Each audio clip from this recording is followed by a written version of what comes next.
সুপ্রিয় দর্শক, সবাইকে স্বাগত জানাচ্ছি টিভিএন24 টেলিভিশন আয়োজিত নিয়মিত অনুষ্ঠান দ্য ভিউজ। আমার টেকনিক্যাল টিমকে বলবো একটু দেখতে, কয়েকটি জিনিস কাজ করছে না। ওকে, সো আমি আজকের অনুষ্ঠানটি অত্যন্ত গুরুত্বপূর্ণ বিভিন্ন কারণে।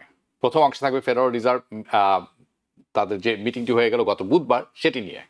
ওকে, অ্যান্ড এটি দুটি ব্যাপার আছে। একটি হলো তারা রেট কমিয়েছেন, খুব ভালো কথা।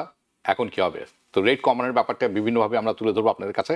তারপর যেটি আমরা তুলে ধরবো সেটি হচ্ছে কি, এটি হচ্ছে আমাদের অ্যানালিসিস। রেট কাট হয়েছে, খুব ভালো কথা, এখন কি হবে। এবং ইমিগ্রেশনের একটি বেশ বড় আপডেট থাকবে। টেকনিক্যাল টিম এটি কি ওকে, গুড। সো ওকে, আমরা কয়েকটি বিষয় নিয়ে কথা বলবো। এখন বিষয়টি হচ্ছে এরকম, রেট কাট হয়েছে, সবাই মনে করছেন খুব ভালো হয়েছে। এটা বুধবার হয়েছে, খুব ভালো কথা। আমি মনে করি এটা বেশ কিছু উল্লেখযোগ্য ব্যাপার আছে। তারা তো ইন্টারেস্ট রেট কমিয়েছেন, এটা কোনো ক্রেজি পার্ট না, এটা সবাই আশা করছিলেন। This was expected. So the crazy part হচ্ছে তারা তাদের পলিসি কিন্তু পরিবর্তন করে ফেলেছেন। তারা এখন যে রাস্তায় নেমেছেন, এটা হলো অ্যাগ্রেসিভ রেট কাটের রাস্তায় নেমেছেন। তার অর্থ হচ্ছে ইজি মানি, হায়ার ইনফ্লেশন। মার্কেটে পয়সা তারল্য বাড়বে, কিন্তু ইনফ্লেশনও বাড়বে।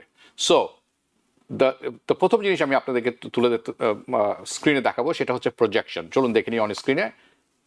এবং আমরা যদি ওকে দেখি, this is the projection they have. এটা হচ্ছে highlight of the press conference, আমি কিছুক্ষণের মধ্যে তুলে ধরবো।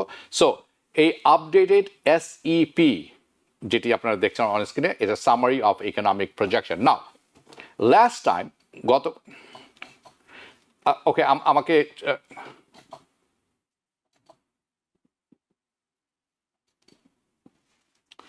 ওকে একটি ছোট্ট একটি বিরতি আমাকে নিতে হবে, কারণ বিরতি পরে এসে আমাদের টেকনিক্যাল ইস্যুর জন্য আমি দুঃখিত। আমাকে একটি বিরতি নিতেই হবে। এখন যাচ্ছি বিরতিতে, আসবো কিছুক্ষণের মধ্যেই। প্লিজ আপনারা কোথাও যাবেন না, অত্যন্ত গুরুত্বপূর্ণ আপডেট আছে। বিরতির পর পুনরায় ফিরতে আসলাম, আমি দুঃখিত সবার কাছে। I couldn't hear myself. Okay, আমরা প্রথম গ্রাফটি যেটি ছিলাম অন স্ক্রিনে, আমরা দ্বিতীয় গ্রাফটি যদি দেখি, সেটি হচ্ছে যেটি আমরা দেখছি, এটি হচ্ছে দ্য সামারি অফ ইকোনমিক প্রজেকশনের একটি অংশ। নাও আপনাদের মনে আছে, শেষবার যখন ফেডারেল রিজার্ভ তাদের প্রজেকশনটি দিয়েছিলেন, সেটি ছিল জুন মাসে, এই বছরের জুন মাসে। এবং এই প্রজেকশন অনুসারে অর্থনীতির প্রবৃদ্ধি তারা বলছিলেন যে হবে 1.4% এই বছরে। নাও তারা এখন বলছেন, রিভাইজ করছেন, অর্থাৎ রিভিশন করেছেন। তারা বলছেন এটি অর্থনৈতিক প্রবৃদ্ধি বাড়বে এবছর 1.6%। Good thing. জুন মাসে তাদের প্রজেকশন ছিল আনএমপ্লয়মেন্টের রেটের ব্যাপারে। যদি পরবর্তী চার্টটি আমরা দেখি, okay thank you. Unemployment rate যদি আমরা দেখি, এটি ছিল 2025 সালে, তারা বলছেন 4.5% হবে। তারা এটি অপরিবর্তিত রেখে দিয়েছেন যে এই বছরের শেষ নাগাদ আনএমপ্লয়মেন্ট বেড়ে 4.5% হবে। সো কারেন্টলি এই মুহূর্তে এটি আছে 4.3%। সো ইট ইজ এক্সপেক্টেড, এইটাও আমরা আশা করছিলাম এবং সবাই জানেন, এক্সপেক্টেড যে লেবার মার্কেট কন্টিনিউইংলি আগামীতে বেশ দুর্বল হয়ে আসবে, দুর্বল হয়ে আছে এবং দুর্বল হয়ে থাকবে for reminder of this year, এই বছরের বাকি সময় নাগাদ। Now the federal Reserve preferred method, যেটি তারা পছন্দ করেন, যেটি ইনফ্লেশন মাপতে, সেটি বলা হচ্ছে পিসিই ইনফ্লেশন। আমরা যদি পরবর্তী গ্রাফটি দেখছেন আপনারা। সো এটি হচ্ছে তারা বলেন সিপিআই এর চেয়ে তারা এটা বেশি পছন্দ করে থাকেন। So back in the June তারা প্রজেক্ট করেছিলেন যে ইনফ্লেশন এই বছর শেষ নাগাদ হবে 3.0%। দ্য ফোরকাস্ট রিমেইন আনচেঞ্জ, অর্থাৎ কোনো পরিবর্তন তারা দেখাননি, অর্থাৎ এটি অপরিবর্তিত রয়েছে। সো রাইট নাও পিসি ইনফ্লেশন হচ্ছে 2.6%। দেয়ারফর তারা মনে করছেন দ্য রেট অফ ইনফ্লেশন যেটি আছে, এটি অ্যাকচুয়ালি বাড়বে এবং বাড়তে থাকবে এই বছর সারা সময় ধরে শেষ নাগাদ। বাট পিসি ইনফ্লেশনের মধ্যে আরেকটি জিনিস তারা দেখেন, সেটি হচ্ছে কোর পিসি ইনফ্লেশন, যেটি আমরা পরবর্তীতে দেখব, হাইলাইট করা আছে। ইন জুন তারা প্রজেক্ট করেছিলেন যে এটি কিন্তু এবছর শেষ নাগাদ 3.1% হবে এবং তারা বলছেন এটিও অপরিবর্তিত আছে। আপনারা যেটি দেখছেন 3.1%। So right now the core PC inflation is 2.9%। Again the expected inflation যেটি আছে, এটি কিন্তু খারাপ হবে, অর্থাৎ বাজে দিকে যাবে, ইনফ্লেশন বাড়বে।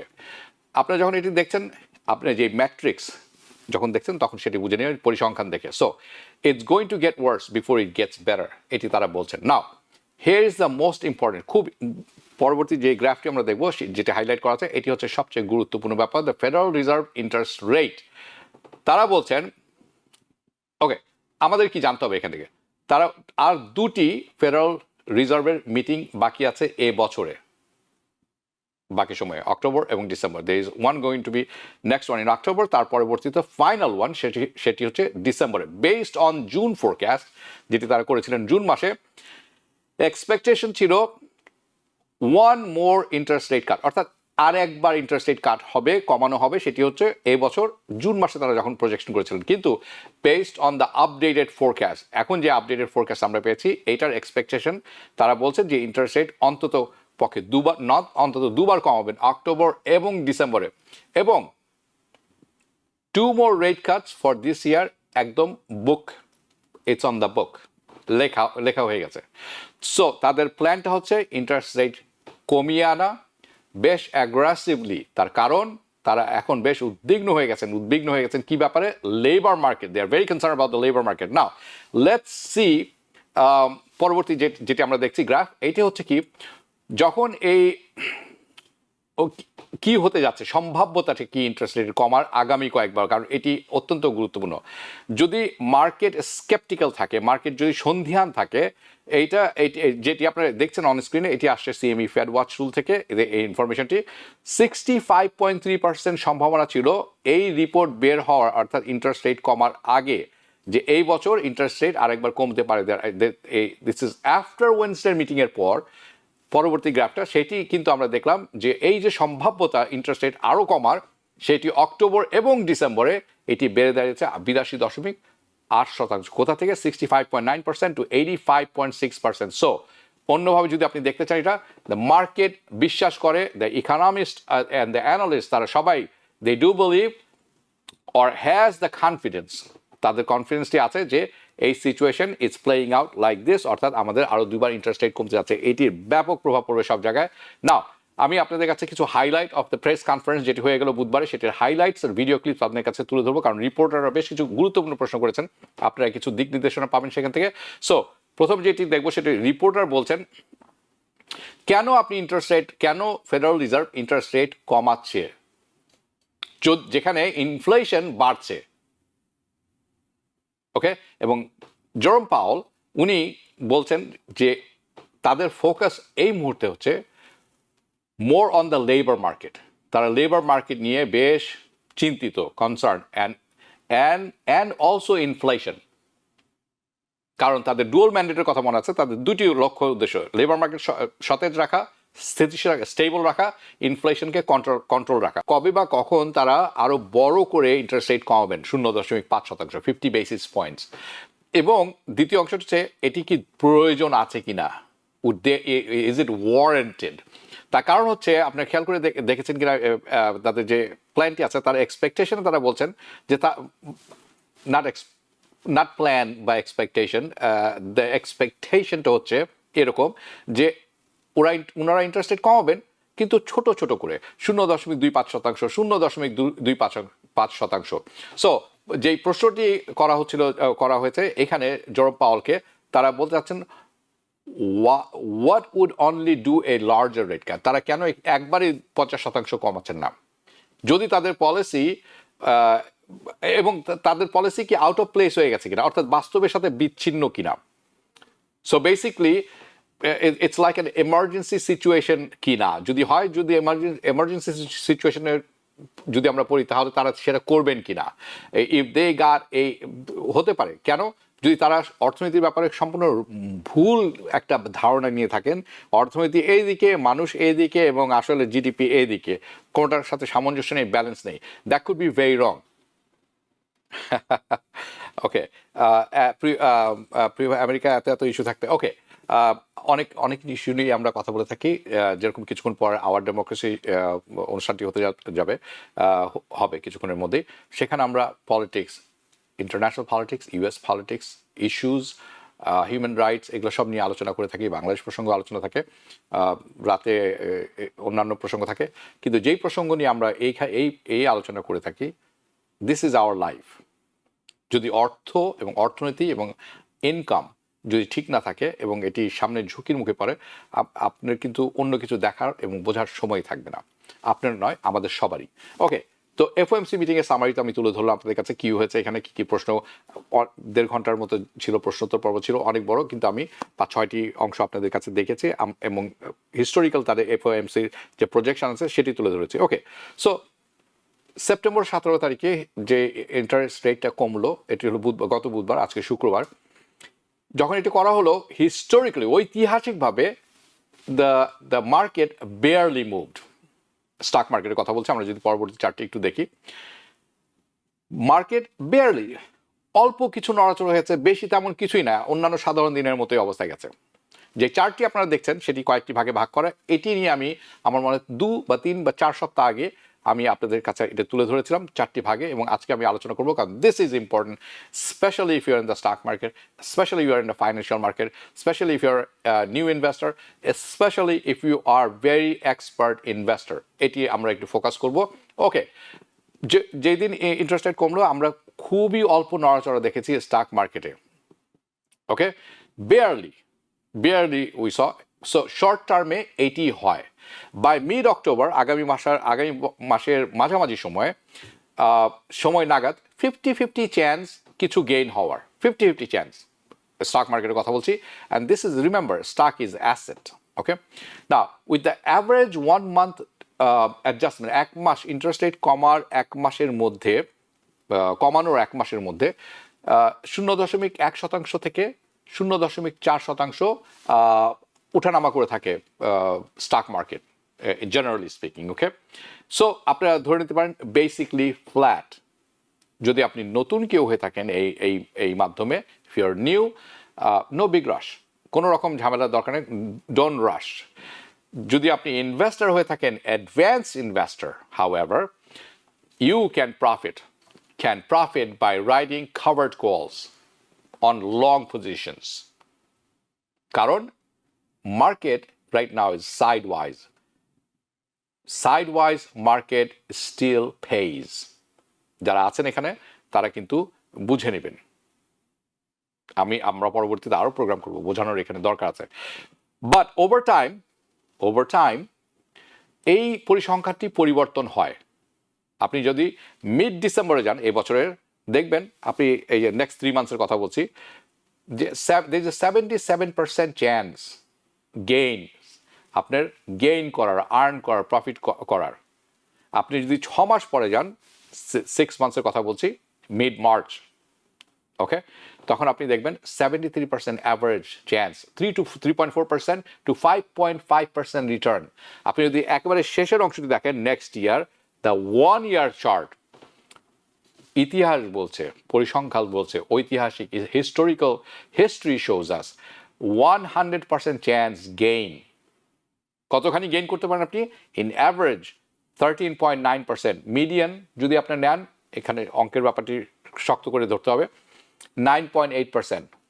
কিছু কিছু বছর আছে এখানে দেখবেন আপনারা, এটি 1980 সাল থেকে নাও, 80 সাল থেকে 1924 সাল পর্যন্ত, 2024 সাল, 2024 এর কিছু পরিসংখ্যান এখনো আমাদের হাতে নেই, কাজে সেটা মিসিং আছে, কিন্তু এটি নেওয়া হয়েছে 1980 সাল থেকে।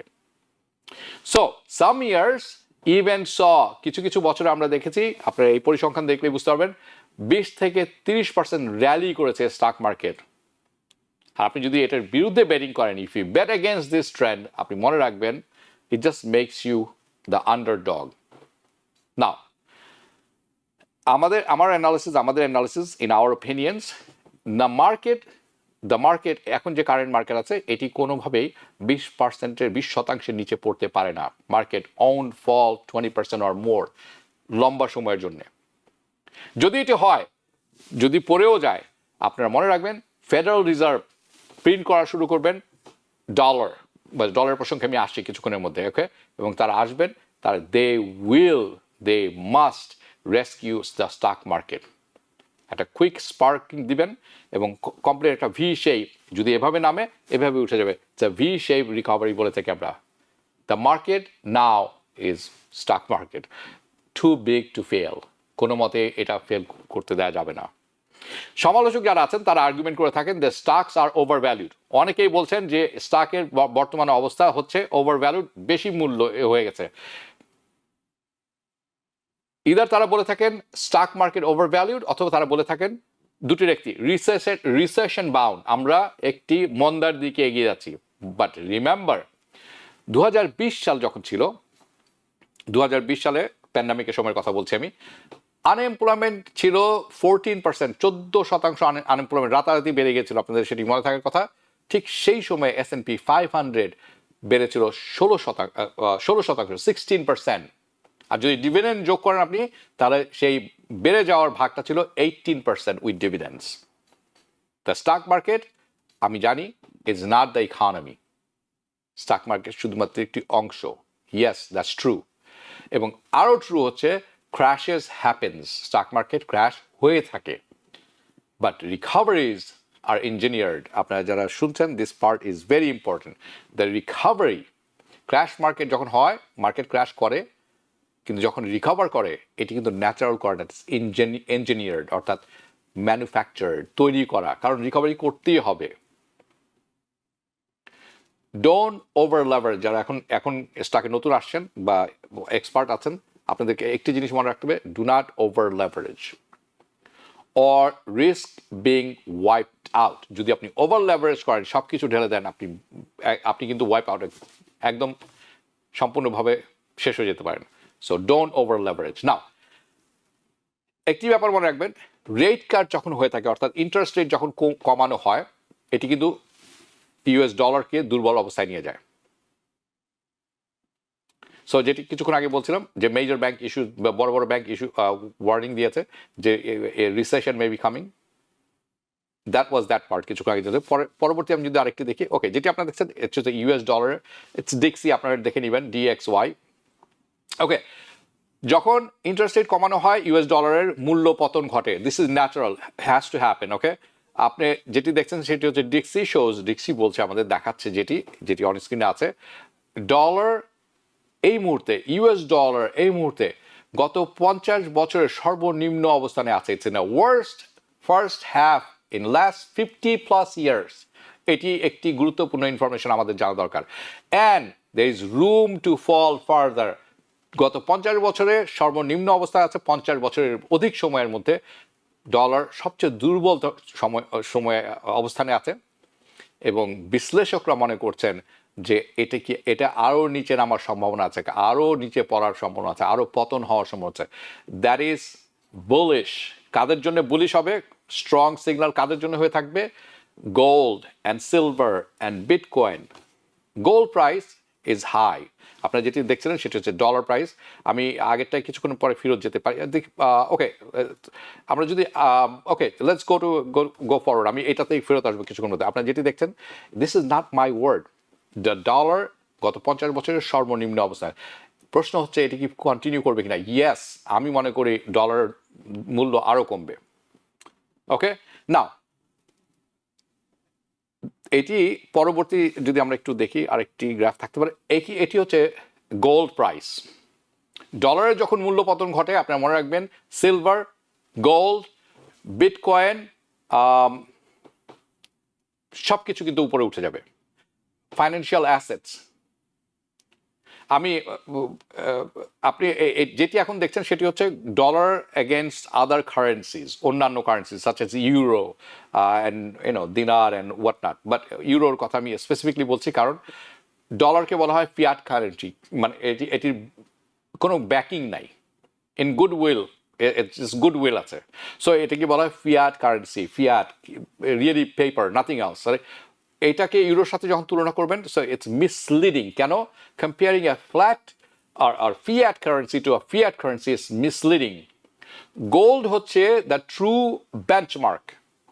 সো রেট কাট যখন হয়ে থাকে, তখন এর সাথে সাথে কি করা হয়? রেকর্ড পরিমাণ ডলারও প্রিন্ট হয়ে থাকে।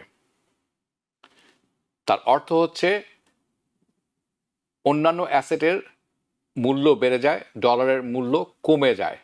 তার অর্থ হচ্ছে it means more money supply means precious metals, real assets such as real estate, আপনার বাড়ি উইল কিপ রাইজিং, এটা এই সমস্ত জিনিসের মূল্য বাড়তে থাকবে এবং it will take even more dollars to buy them. আপনি আজকে যেই মূল্যে গোল্ড সিলভার ক্রয় করছেন, আপনি রিয়েল এস্টেট, আপনি বাড়ি ক্রয় করছেন, যেহেতু ডলারের মূল্য কমে আসবে, এইগুলোর মূল্য বেড়ে যাবে, তার অর্থ হচ্ছে আপনাকে আরও অনেক বেশি অর্থ খরচ করে এই সম্পদগুলো অর্জন করতে হবে। That's what it really means. When the rate cut happens, when the dollar prints, it depreciates dollar value, কিন্তু অ্যাপ্রিশিয়েট করে stock market, real estate, gold, silver, bitcoin, এই ধরনের একটা কিছু। তাহলে বাটম লাইনটা কি এই অংশের? And this is the important part.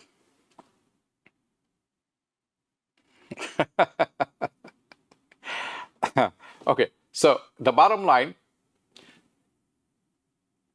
যদি আপনি ইনভেস্ট না করে থাকেন, you need to invest, not necessarily in the stock market. It could be real estate, it could be real asset, it could be something. So you need to invest. Okay, আপনি যদি অনেক অর্থ থাকে, আপনার কাছে ক্যাশ থাকে, এটির উপরে বসে থাকা, sitting on excessive cash right now is dangerous. কেন? ইনফ্লেশনের কাছে এর ভ্যালু লস হয়ে যায়। It loses value to inflation. Yes, কিছু অর্থ আপনাকে নগদ অর্থ সরিয়ে রাখতেই হবে। Yes, keep cushion for expenses, that's for sure. But inflation যেভাবে বাড়ছে, ইনফ্লেশন কিন্তু আপনার অর্থের ভ্যালু কমিয়ে দিবে। Don't let inflation rob you. That is important. Corrections, market corrections, stock market corrections, এবং crashes, they are, এটিকে আপনি দেখতে হবে বাইং অপরচুনিটি, আপনার জন্য কেনার সময় ইন দিস রিগড গেম, যে গেমটি আগে থেকেই সাজানো। So the corrections and crashes are buying opportunities in the rigged game, because the federal reserve কিন্তু ট্রিলিয়নস অফ ডলার এখন প্রিন্ট করা শুরু করবে। সো আই হোপ আমি আপনাদেরকে মেসেজটি দিতে পেরেছি ভালো মতো।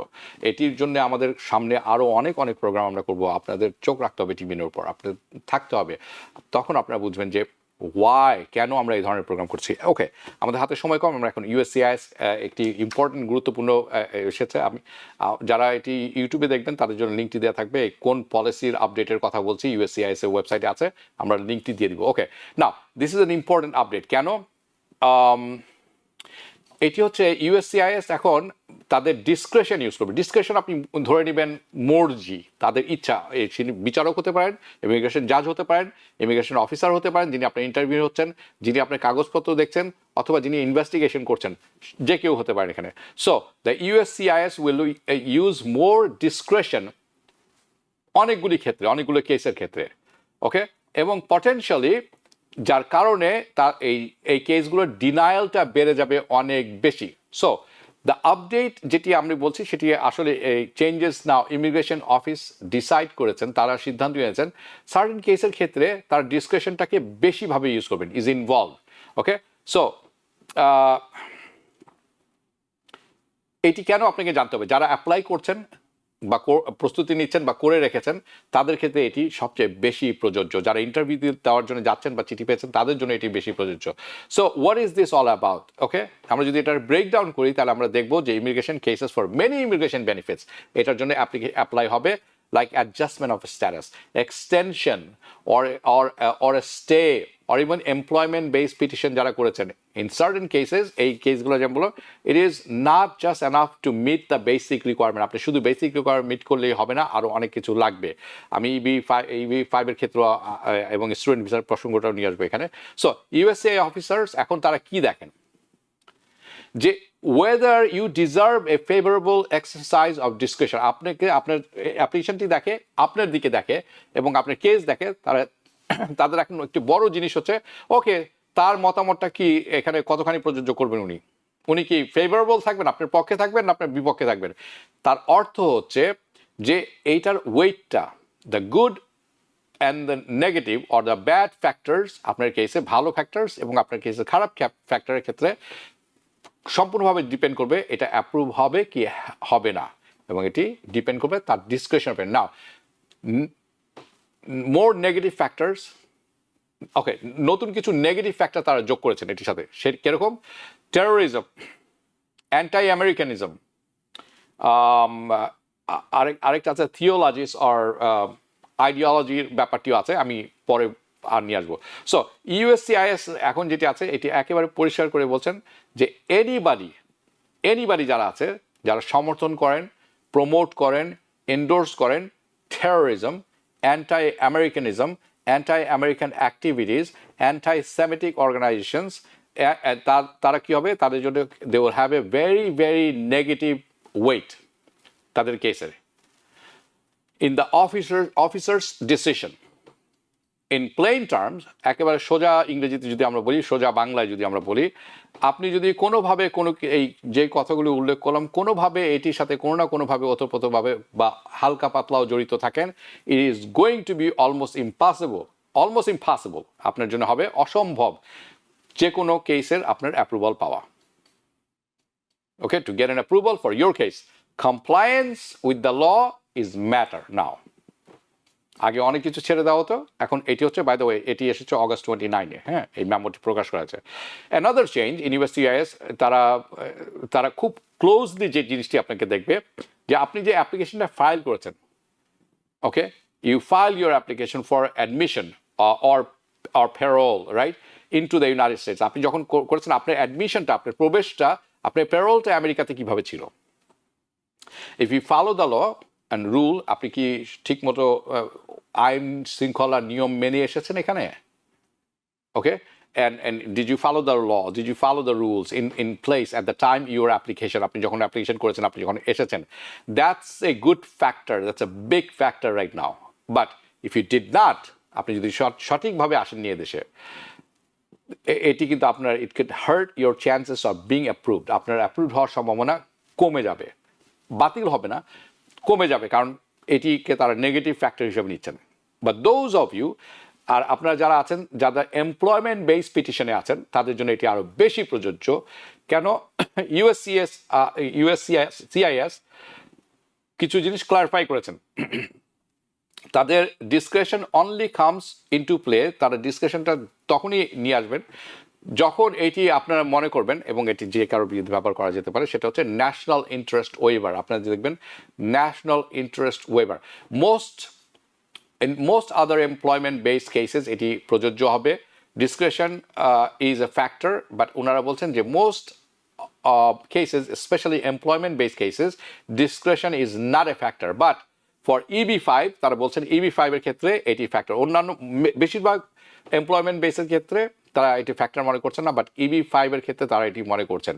The investor process ডিসক্রেশন will definitely apply, এখানে তারা ডেফিনেটলি অ্যাপ্লাই করবেন। সো কেন তারা মনে করেন এটি সবচেয়ে বেশি অ্যাবিউজ করা হয়েছে, এখানে সবচেয়ে বেশি মিথ্যাচার করা হয়েছে, সবচেয়ে বেশি মিসরিপ্রেজেন্টেশন করা হয়েছে, সবচেয়ে বেশি ফ্রড এখানে হয়েছে, সবচেয়ে বেশি ক্রিমিনাল অ্যাক্টিভিটিস, এবং এটির কারণে তারা মনে করেন there is a threat to national security EB5 এর ক্ষেত্রে। নট মি, এটি it's on the paper. Okay, now for student visas and other non immigrant benefits, okay, তারা এটিও আপডেট করেছেন। The updated also confirms the USCIS যারা আছে, যারা কি করেছেন, তারা এখন এইসব ক্ষেত্রেও ডিসক্রেশন ব্যবহার করবেন in the case like extension of stay. আপনি যখন এখানে ফরেন ট্যুরিস্ট ভিসা নিয়ে আসেন অথবা স্টুডেন্ট ভিসায় আসেন, আপনি এক্সটেনশন, আপনি দিন বাড়াতে চান, ওকে আমি 3 মাসের জন্য এসেছিলাম, I want to file an extension, আমি 6 মাস থাকতে চাই, তারা করে দেন এটা অনেক সময়। ওকে, সো এই ক্ষেত্রেও তারা এটি ব্যবহার করবেন। ডিসক্রেশন, চেঞ্জেস অফ স্ট্যাটাস, আপনি স্ট্যাটাস পরিবর্তন করতে যাচ্ছেন, এক ক্যাটাগরি থেকে আরেক ক্যাটাগরিতে যাচ্ছেন, দে উইল ইউজ দ্য ডিসক্রেশন।